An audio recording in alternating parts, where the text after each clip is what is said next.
Well, on one young man allegedly responsible for as many as 50 victims between the ages of 14 and 17, victims of sexual extortion.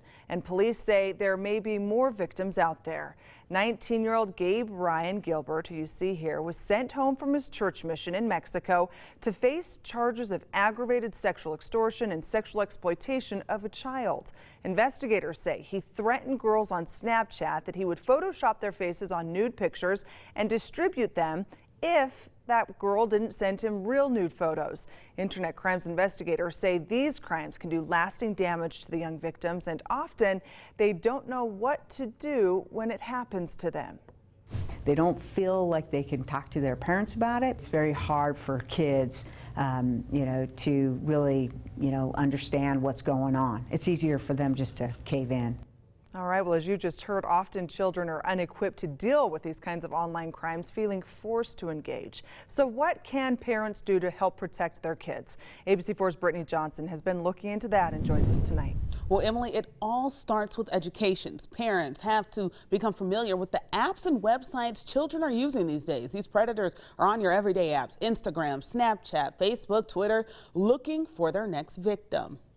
Sextortion. Law enforcement says it's a serious crime. It occurs when someone threatens to distribute your private, sensitive material if you don't provide sexual images, favors, or money. And it's happening right here in Utah. Utah is not immune to any type of crime, any type of predator. Matt Harris is a U.S. Marshal for the District of Utah. Before that, he's a parent who just happens to see these sort of crimes every day. He wants others to recognize the dangers. And this is a wake-up call, again, to parents to start paying more attention. Harris says the story of a 19-year-old Utah missionary sent home and arrested after police say he threatened teen girls into sending him nude photos of themselves over Snapchat isn't surprising. Just because you're an adolescent child doesn't mean you can't be a predator yourself. Some of the most violent people among us are still children. With people intentionally fishing for children and teenagers to exploit, the Marshal recommends parents do the following.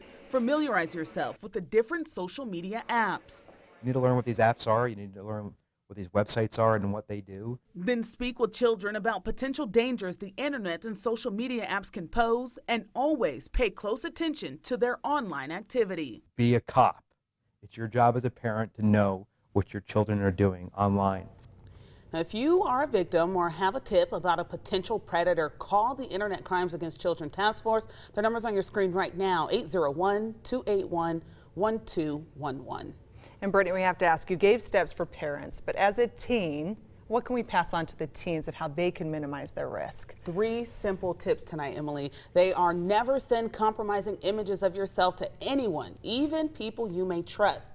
Turn off your electronic devices and web cameras when you're not using them. And if you receive sextortion threats, contact law enforcement at the number we gave you or tell an adult. Emily, another thing to point out, parents, it's important, law enforcement says, to have that conversation with your child as early as possible. We'll put those links on our website on how to do that, abc4.com. All right, please do. Thank you for your report tonight, Brett.